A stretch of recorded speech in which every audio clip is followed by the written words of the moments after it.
So, innovation to action, 3 steps in order to get there, okay? Step number 1, possibilities.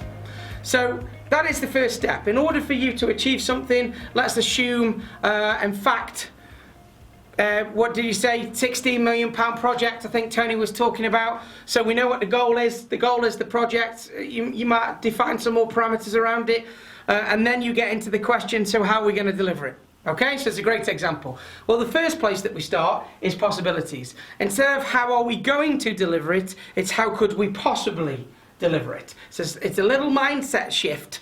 And I'm going to play semantics with words here about how you ask yourself questions, but I'm going to do it on purpose. So we'll talk about the questions that we need to ask in a moment because they do different things in the brain. If you say, how are we going to deliver it? What you do is you skip step 1 and you go straight to step 2, which is about prioritise and planning. How will we is a very definite question in the brain. Will, even would to a certain degree, they are definite, okay? And what we want to start with is possibilities.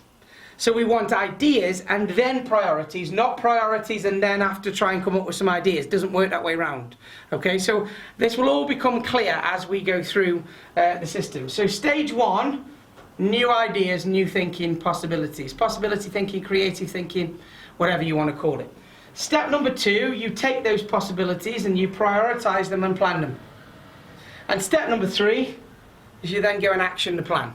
Okay? Very simple, very straightforward. Possibilities, priorities, plan, action. Okay? Nice and easy. However, the reason why most people struggle with this is because we miss this bit out. So people go, right, here's your target. This is what you need to achieve. So you go into your filing cabinet, you looked at what you've done in the past, and then you go and do that. Which is fine, and that might work, but if it doesn't, it's because you've done what you've always done and you're getting what you've always got. Rather than going, how could we possibly look at this differently going forward? And to be honest, as I mentioned this morning, in the first session, a lot of people over the last 4 or 5 months have been forced into this because they haven't been able to do what they've always done, what they know. They've had to do some possibility thinking about how we can do things differently, which actually there's quite a lot of good come from, you know. People are feeling more empowered. People are being trusted more because they're working at home. People have found sleeker, more productive ways of working rather than travelling to meetings and things like that, losing time. So this has been forced upon us, but in any good plan, people have done possibility thinking first, then prioritised that, and then taken the action on the back of it. So we'll look at all 3 today, but we're going to start with possibilities. Okay? So, what have you not thought of yet? Yeah? That's kind of what we want to get to. We want to unlock the stuff that's in your brain that you haven't got out yet. Bearing in mind your brain retains everything you've ever heard, felt, smelt, seen, tasted, seen, whatever the sense, it retains everything from just before you were born. Okay, it's just to have a recall of that stuff that's an issue sometimes. Okay, so if your brain retains everything that you've ever seen, heard, felt, smelt, tasted, whatever, then you have a lot of stuff in your head that is potentially untapped. And creative thinking or possibility thinking is about getting to that untapped information and coming up with new stuff maybe that you haven't come up with before. That's the whole point of it, okay? So in possibility thinking, we have to have a creative mindset, okay? Sometimes we have to suspend reality. So what I mean by that is when you're going to sit down and do some creative thinking, and it is one of those tasks where you would purposely do it. Sometimes people get creative when they're, going for a walk, for argument's sake, and they'll let their mind drift. Sometimes people get creative just as they're maybe going to sleep, because all of the normal day stuff starts to go away. All of the filter stuff that comes in. I'll just turn that noise off, guys, sorry. But you can purposely get yourself into a creative mindset. And the great thing is you only have to do it for 5 or 10 minutes. Doesn't take, less than 1% of your day. Doesn't take a long time. But sometimes we have to suspend reality. What I mean by that is we have to put some things down on paper that might seem wacky or ludicrous to start with in order to get some new thinking out. And I'm going to show you how that works with the Mindstorm process. Okay? Now there's a few people on here that I might have done the Mindstorm process with, but I think it would have been a long time ago, and it might not be a tool that you've used recently, so I think that's going to be of benefit. It's a tool that I certainly used it when we went into lockdown. Okay, how could I possibly keep the business running? How could I possibly hit remarkable numbers even with with COVID in place and so on and so on? So we have to sometimes suspend reality when it comes to it. I'm going to take you through a mindstorming exercise so you can see how that works, and then I'm going to mention mind mapping and the difference between the two, a mindstorm and a mind map. And I'm not on about a brainstorm here.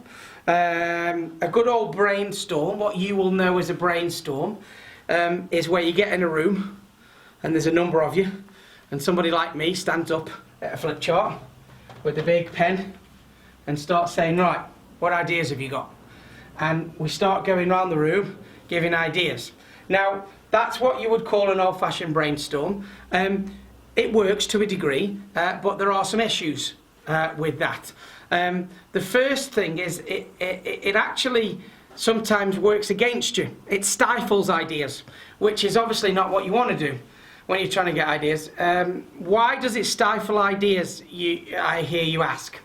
Well, the first one is if you've got extroverts and introverts in the room, the extroverts generally get heard. So somebody like me, big mouth, they will get heard in the room. When somebody's standing at the front going, what ideas have you got? Extroverts, especially high yellows, will get heard, okay? So introverts, they won't speak as much. So you may miss ideas from them. That's the first thing.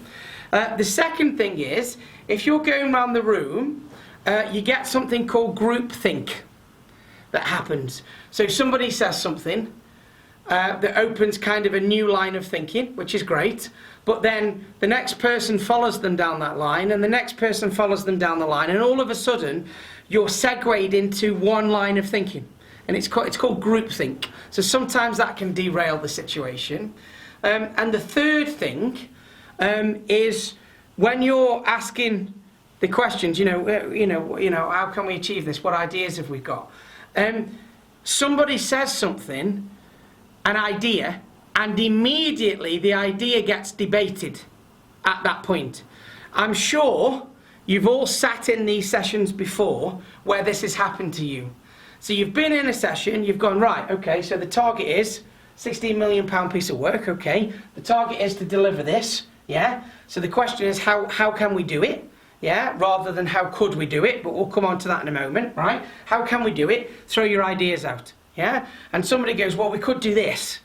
And then somebody else goes, yeah, but you know what? I'm not sure we could because we tried that on that and such and such. Well, yeah, we could if we changed that. And all of a sudden, you're into a debate now, and it stopped being a creative thinking session, and it's a debate of whether that one idea is going to work. So there are three clear reasons for me why not to brainstorm in the old way, okay? So again, loud people will get heard and introverts won't. You get groupthink, which takes you down an avenue, or somebody comes up with an idea and then it's debated for the next 10 minutes and you're losing time because actually what you wanted to do was just come up with a load of ideas on how you could do it. Once you've got your ideas, you can then prioritize them. So the debate comes in the prioritization phase, not in the possibility thinking phase. Okay? Because if you debate possibilities, you're going to be debating forever. I'm sure there are people on this call, just say yes in the chat box if you have, but I am sure there are people on this call that have been in meetings in the past where you've gone to generate ideas for stuff and all you've done is ended up debating 2 or 3 things and not really got anywhere. I bet there is people on the session. So what we want to do is we want to make sure we come up with possibilities then change those possibilities into priorities. You can then debate the priorities if you want to at that point, and then you can turn that into a plan. So that's kind of what we're going to do today. In order to do that, we need to ask the right questions. What an unproductive meeting at Centrica, never. I hint a little bit of sarcasm in that comment, which kind of like makes the point, yeah? With it. It happens all the time. You know, people go, you want to come up with ways of doing things, and you end up coming up with one or two and then debating them and getting nowhere on the back of it. It's quite common, and it's the old-fashioned mind storm, yeah? So, what we need to do, it's the old-fashioned brainstorm, okay? What we're going to do is an individual mind storm, and I'm going to show you how that works individually, and then I'm going to show you how it works collectively, so you can see how that goes, okay? The first thing we've got to do is ask the right questions, okay? Because before you can come up with any ideas, the brain needs a question. So before you can get any output of the brain, you need to ask a question. Otherwise, that's the only way that you get stuff out of your brain, by asking it a question, okay? Einstein said, if I only had an hour and my life depended on it, I would spend the first 55 minutes defining the right question to ask, so I knew what action to take on the back of it, right? So the question is really, really important that we ask. Now, this also applies to coaching when you're coaching somebody, 2 types of question, okay? So we call these quality questions, okay? And there are 2 types. The first, too quick, going too quick. The first type is to focus or pinpoint your mind on something, okay? Focus or pinpoint your mind, okay? The second one is to engage your imagination and become creative, okay? So I want to break these questions down for you, okay? I'm going to do it on a flip chart. I'm going to use the flip chart a bit more than just the slides these days, get a little bit more interactive. So, the first type is a focused question. Okay? When you've got a focused question, you will have words in it like will and need and do. Okay? Let me go back to, we're up to 27, that's very good. Right, Pete, I'm going to pick on you for a moment. In the chat box, if that's all right, Pete, I'm going to ask you a question. When you worked in the office, okay, how did you get home? Okay, how would you get home when you worked in the office? Just give me an answer to that. By car or by bike? Nice. He's put the motorbike in there as well. Love it. Brilliant.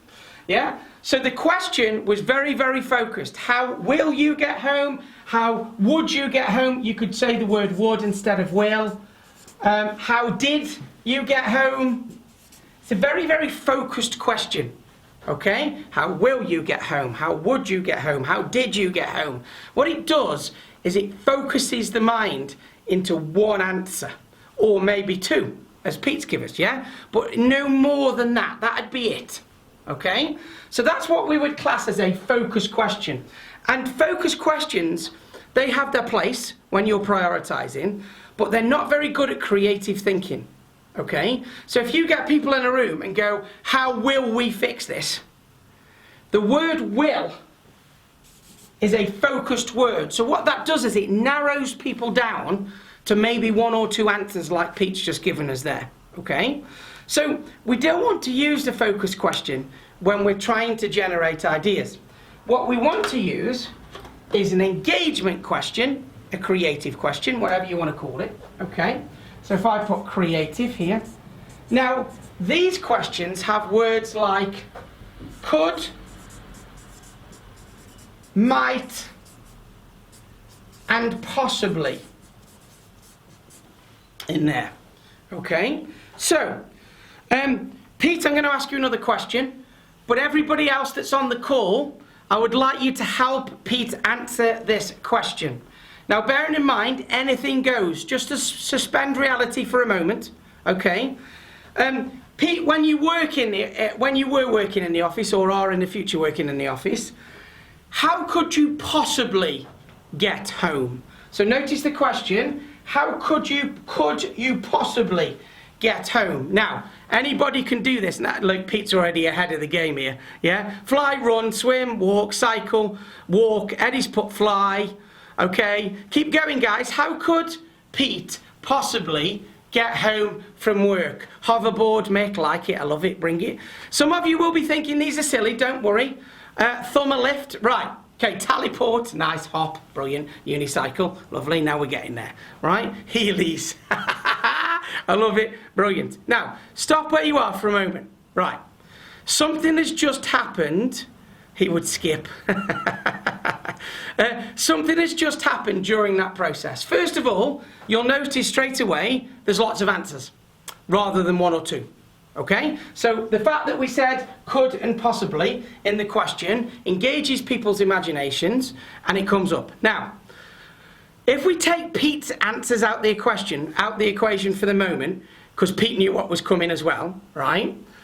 Looking at your answers there, we had fly, hoverboard that came before thumb in a lift. Okay, those answers came before he could get a lift, thumb a lift, or even ask for a lift of somebody else. And you might argue getting a lift, quite a sensible one, isn't it?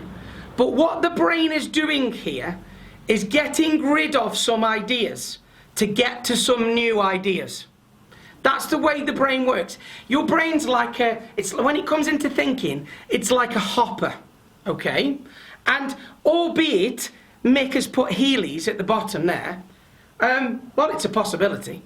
I'd like to see it, but it's not within the realms of impossibility, is it? I'm sure Pete could go and buy some Heelys and Heely home. I'm pretty sure that's the case, yeah? So even though it may sound silly, it's a possibility, and that possibility might move on into, okay, well actually, what does that really mean? Well actually on Heelys using wheels, so actually using wheels, well he could have his bike, could have his car, could, whatever, right? So the point I'm making is your brain is like a hopper when it comes to creative thinking.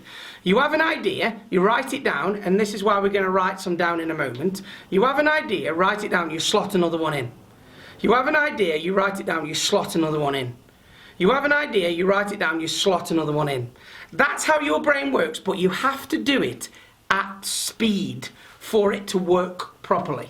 And I'm going to take you through how to do that right now, okay? But I want you to bear in mind, first learning point for today, if you want to get creative thinking out, you have to ask a creative question. So the difference between these two, let's just use this £16 million project that I've heard you guys just talk about, yeah? If you sit in a room and go, how will we deliver this? How will we deliver this? Then you're going to get answers of what you've done in the past. That's what will come up. If you sit there and go, how could we possibly deliver this?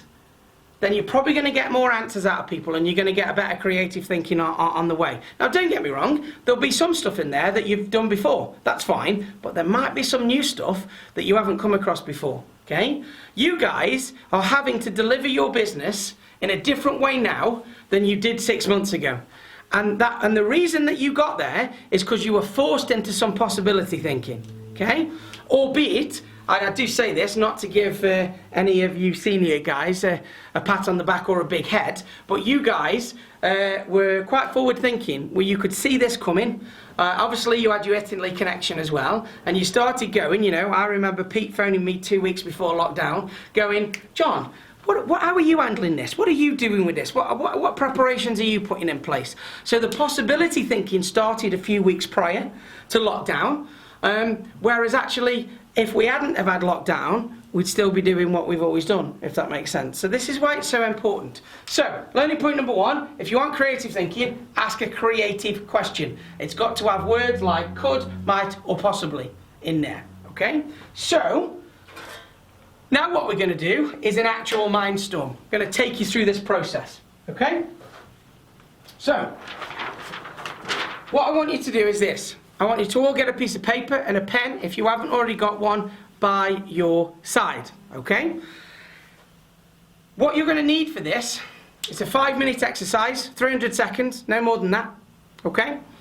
And we're going to do this exercise live now, so I'd like you to take part in it. Obviously, I can't see you, so I don't know if you're taking part, but I would like you to, please. What I want you to do is think of something that you're working on or a goal that you've currently got in your head, okay? And we're going to write a question in order to help you achieve that thing, okay? So you need to pick a subject of something that you want to achieve over the next 3, 6, 9 months, whatever it may be, okay? I'll give you some examples, okay? One of my goals is to get a better golf handicap. Okay, so my question, my goal is going to be get a better golf handicap. My other question might be, my other statement might be, we need to make sure that we hit great in our results. So good, great, remarkable. If you're on this morning, we need to make sure that we hit great in our sales results for the rest of the year. My other one is to get out and start doing face-to-face training. My other one is to support my daughter with her move because she's just moving house. Okay? So, whatever the subject, it doesn't really matter, work or personal, it's completely your choice, and you're not going to have to share it with anybody. You can write down whatever you want and you're on your own, so no fear there, right? But what you're going to do next is you're going to take the subject and you're going to turn it into a question, okay? And the question needs to be this, okay? Right at the top of your piece of paper, I'd like you to bring that back in. Right at the top of the piece of paper, I would like you to write this question, okay? How could I possibly, and then whatever it is that you want to achieve. How could I possibly, and in my case, achieve 20 golf handicap, for argument's sake. Okay? So, I'd like you to do that now. So pick something, whatever it is, we've all got stuff that we want. You could even have, how could I possibly make more money? How could I possibly have more time? How could I possibly get promoted? It doesn't really matter. Whatever. How could I possibly build a workshop? Whatever. Okay. But I want you to pick something and write a question at the top of the piece of paper. Can you just give me a quick yes in the chat box so I can see people have got it? Because without this question, this is not going to work. Okay. So pick a subject that you want to achieve. And then write in, how could I possibly, and then whatever it is that you want to achieve. Okay? Have we got some yeses? Has everybody done that? Are they doing it? Oh, good. We've got some yeses coming through. Oh, that's better. Oh, we've got a thumb up as well. Brilliant. Good. Ready to rock. Lovely. Brilliant. Okay. So, what I want you to do now is I'd like you to write the numbers 1 to 20, all the way down the left-hand side of your page. Write the numbers 1 to 20, all the way down the left-hand side of your page, okay? When you've done that, I'd like you to stop and put your pen down on the desk or wherever you are. Get rid of it. Just put it down. So write the numbers 1 to 20, and when you've done that, put the pen down. Okay. I'll just give you a moment. We'll write that down. Okay, everybody got numbers? Quick yes? Quick thumbs up? One of the two? We got down written numbers? 1 to 20? Good. We got a yes off Tim, Darren, Pete. Great. Fantastic. Okay, good. Right. So, in a moment, what we're going to do is I'm going to give you 5 minutes, 300 seconds. I'm going to shut up. Okay? I'm going to give you 5 minutes, 300 seconds to answer that question there that you've written at the top in 20 possible different ways. That's the way you're going to answer the question. However, before you start, I need to tell you what's going to happen during this process. Okay? So, I'm going to say go, right? And you're going to do this. So, how could I possibly get a 20 golf handicap? Okay? Go. Well, I could do this, I could do this, I could do that, I could do that, I could practice more, I could do that. And then you're going to get stuck. Okay, what I'd like you to do now, just so we can debrief. Obviously, I can't see what you're writing. I don't know what your subject is, and so on and so on. What I'd like you to do is just in the chat box. I'd like you to just put the number add up how many ideas you've just come up with, including the rubbish, including the nonsense stuff that was in there, the total amount on your page. Okay, just put that number in and I can start roughly adding them up. Okay, keep going. Okay, keep going. So there's a couple of lowish numbers there. That tells me there was some evaluation going on. Right, okay, so let's say 40, let's say 80, 110, 120, 140, 155, 28 down at the bottom there, 155, 160, 170, 180. So we're up to 180 already. How many people we got on the call? Okay, 24. Some people haven't told me yet. For the people, so 180 ideas already. Oh, there's another one. Come in. Oh, there's two more as well. I've got 180, 210, 240. Right, look, we're up to 240 ideas already. Okay, and there's probably one or two more to come. Right? I know that includes your rubbish. I get that. But when's the last time you sat in a meeting like we've got right now with 24 people in it and came up with 240 ideas in 5 minutes? Probably never. Okay, so this is the power of it. Now, some of those will be rubbish. Okay, so we can take the rubbish out, we can take the ridiculous stuff out, and then we can look at it. But rather than just all of you taking the rubbish out and coming up, what I'm going to do is pick one or two people, if you don't mind, and I've got a couple of questions for you. So, as always, we'll start with Pete, because I know that you'll be up for it, Pete. Pete, just come off mute for me. How many ideas did you get, Pete, in total? 20? It's 26. 26. Okay. And what number idea did you get stuck around first and come up with some rubbish? What kind of number? 8. 8. So you got stuck at 8, okay? And do you have anything on your list that you would say it was a good idea after number 8? Yeah, well, I got stuck at number 8. Yeah. I waffled on about playing cricket for a couple of questions. Came up with an answer for number 11. Yeah. Then got stuck again. Yeah.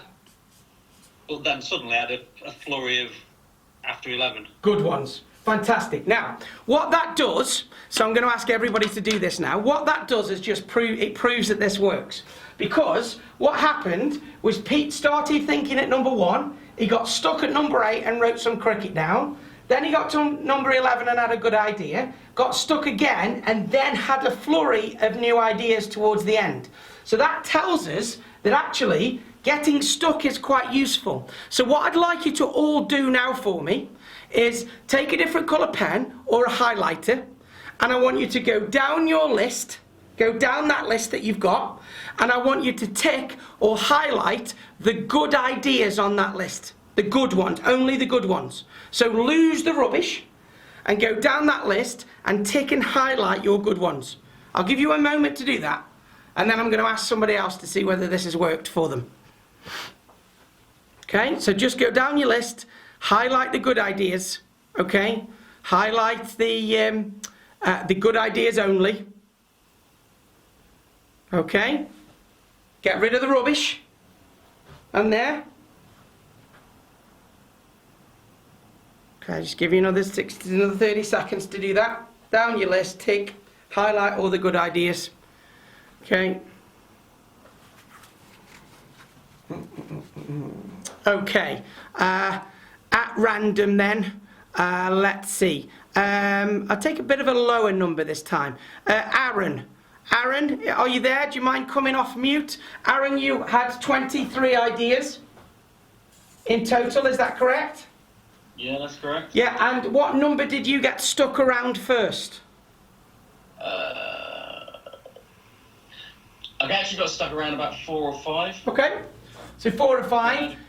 And what's the last number on your list, Aaron, that you have highlighted as a good idea?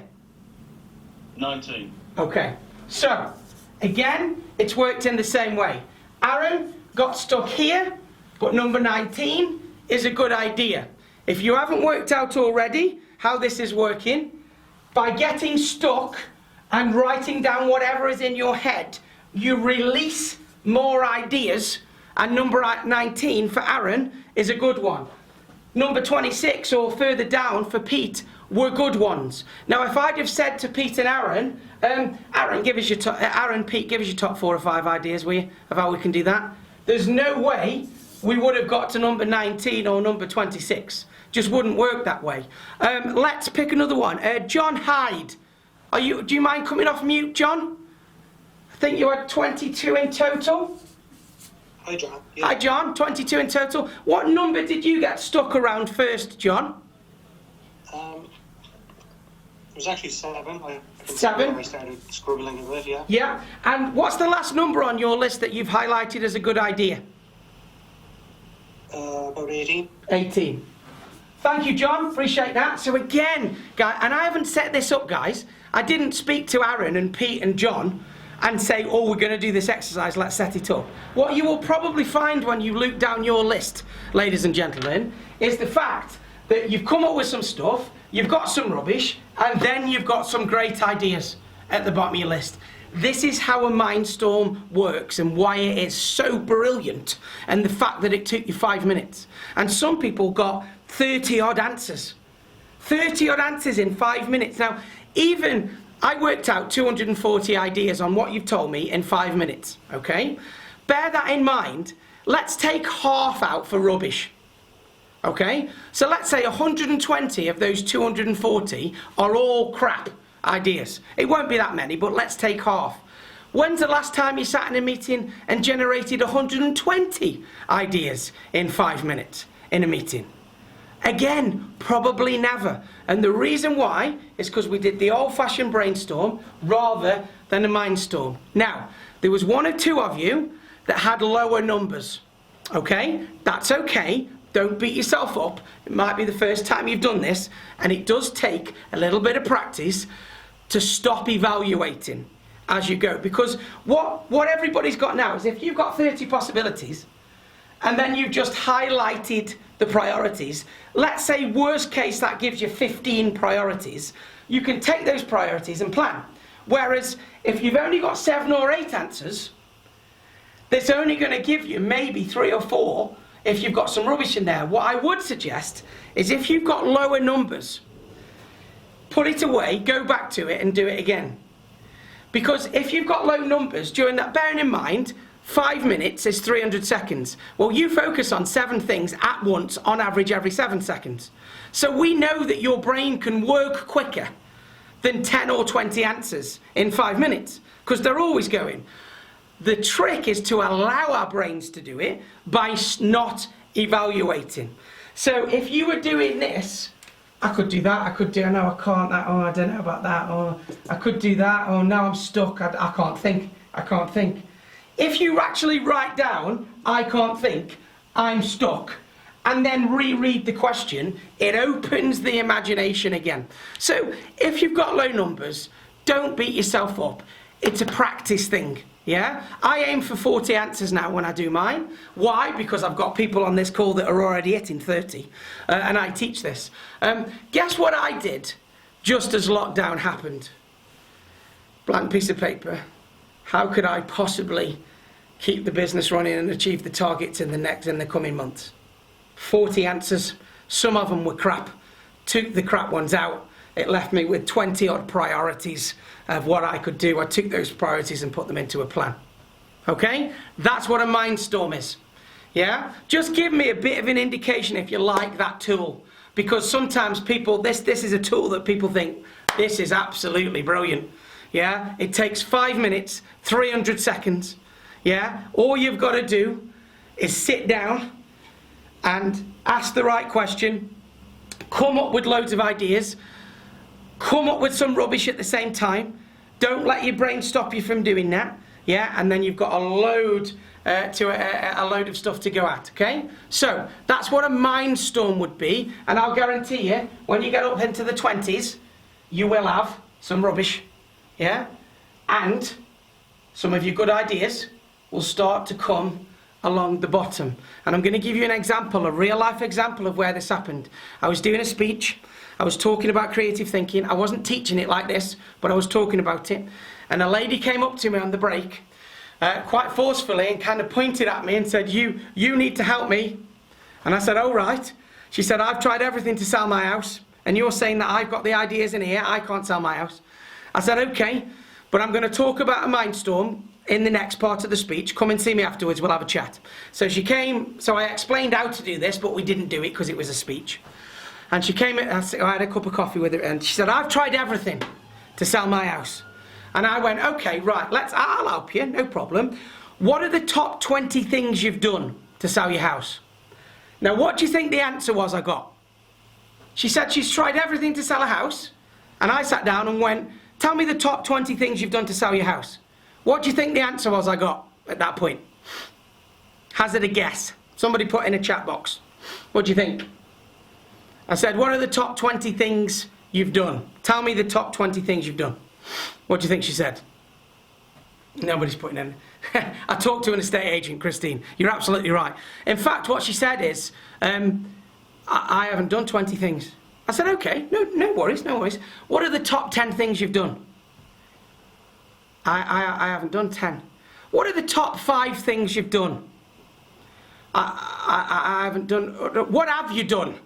Was the next question. And as Eddie and Christine have rightly pointed out, she put it in a estate agent. And it didn't sell very well, so she took it out and put it in another estate agent. Doing what you've always done, getting what you've always got. Yeah? So I said, okay. I said, here's the deal. I said, you know how to do a Mindstorm now? I want you to go away and do a Mindstorm. How could I possibly sell my house? Okay? I want you to aim for 40. I want you to prioritise the things that you get on that Mindstorm and then take some action on it. And if you haven't sold your house or on the way to selling your house in the next 3 months, you can call me and I will coach you free of charge.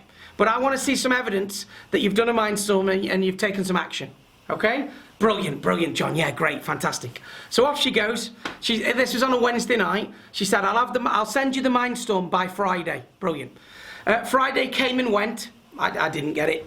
Week went by. Next week went by.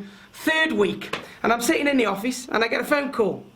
And somebody else takes it and they put it onto me saying, somebody about a property, selling a property. I'm thinking, what? Anyway, so I take the call and it's this lady. And she said, hiya, John. I said, oh, you didn't send me your Mindstorm. And she went, no, I didn't. She said, but I did it. And the reason I'm ringing is to tell you I've sold my house. And I said, well, that's fantastic. That's brilliant. I said, how did you sell your house? She said, well, one of the things on my list, one of my ideas was, I live in a small village. So I got some leaflets printed and I gave them to the landlord of the pub in the village and said to the landlord, look, if anybody comes in here that you don't know, will you give them one of these leaflets when you serve them? And when I sell my house, if they show me a leaflet, I'll give you £100. And that's how she sold a house. And I said, just before you go, just out of curiosity, what number was it on your list? Number 27. Number 27 is how she sold a house. Guess what numbers 1 to 5 were? Estate agent, put it in another estate agent, try and get it into multiple estate agents. If you always do what you've always done, you'll always get what you've always got. Okay? So, it's a Mindstorm. I try and use it often, and it's brilliant. You only need a piece of paper and a pen. You got a problem? How could I possibly solve this problem? 40 ideas. Get rid of the crap, prioritise the ideas, make a plan and take some action on the back of it.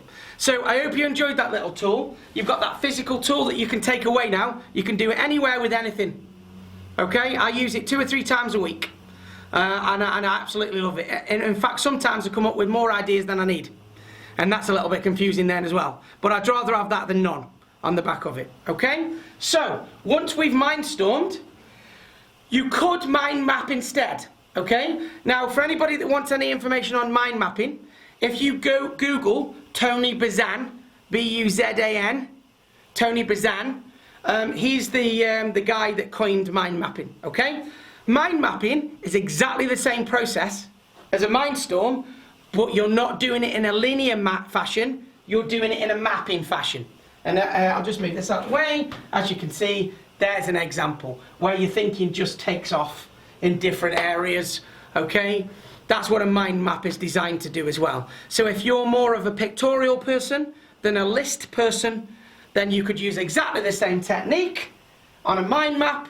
And of course, when you've done your mind map, you get rid of the rubbish and you keep your priorities on your new mind map, just like you would get rid of the rubbish in a Mindstorm and take your priorities in there. So not only does this work individually, it works in a team. If you're in a meeting and you get people to do this individually, all working on the same question, well, first of all, everybody gets their own say. So you take out the issue with the introvert-extrovert, because everybody's writing their own ideas down.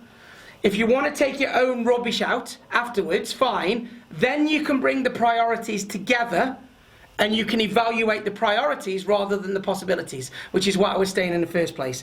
As a team tool, this is amazing. So when I facilitate teams to achieve a target, one of the first things we do is a Mindstorm. And we get, if there's 10 people in the room and we're getting an average of 20 answers, there's 200 answers. Let's take 100 out for crap. I'm left with 100 ideas on how to achieve that target. Then you can prioritize those ideas and turn them into a plan at that point. Brilliant, brilliant tool, okay? But a mind map is exactly the same, but you're doing it in pictures rather than in a list form, okay? Once you've got your priorities, you can put them into a matrix. Okay, the matrix that I've shared here is quite a common one. I've done it before this. I talked about it on another session when we were talking about prioritizing and double prioritizing. This is called Covey's matrix, and it basically puts your jobs into an urgency one. If you Google this, you'll find more about it, but the bulk of today's session was about the Mindstorm. If it's in box number 1, then it's urgent and important. If it's in box number 2, it's important but not urgent. If it's in box number 3, it's important. If it's in box number 3, there's the wrong way around. I do apologise.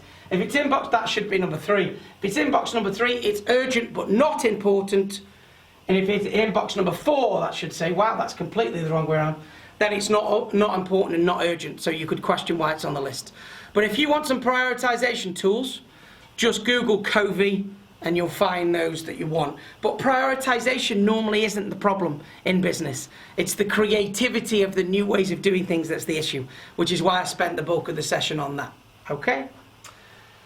Of course, when you've got your priorities, you've got to take some action. If you're on the session this morning, we talked all about action, okay? What's the best time to plant a tree 20 years ago? What's the second best time now? In other words, if you've got a load of priorities, you better take some action on them. Because you can have the best plan in the world, but if you don't take any action, it just stays a plan on the back of it, okay? You need to take some action. You need to measure it as well. I said this morning. If you are at point A and your priority plan wants to get you to point B, if you don't measure as you go, when you start to veer off for whatever reason, the measurement will tell you you are veering off and try and get you back on target. But remember, people don't like to be measured, holds them to account, they feel a sense of responsibility, but without it, you can't apply the learning. So you want to learn, adapt and apply, and the only way that you learn, adapt and apply is by measuring what you're doing on a regular basis, okay? Measurement should be helpful and not hindering. So what we need to finally do is make some choices. No procrastination. If you're procrastinating, just do something. Just take one of your priorities from your plan and do something with it, and you will feel better automatically. A journey of 1,000 steps starts with the first one, okay? Educate yourself, learn about creative thinking like you've done today, mindstorming, mind mapping, learn about process and planning, because that will help you in order to achieve your goals that you've got. Ask for help from people. Okay, if you Google Mindstorm or mind mapping, you'll find loads of stuff on it and how to think creatively. Okay, get motivated or do something else, fight or flight, choose what you're going to do and go and do it.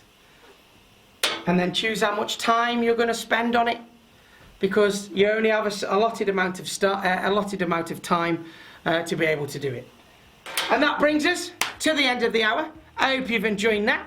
A couple of people have said thank you already. Great stuff. As always, put some feedback in the chat box for me.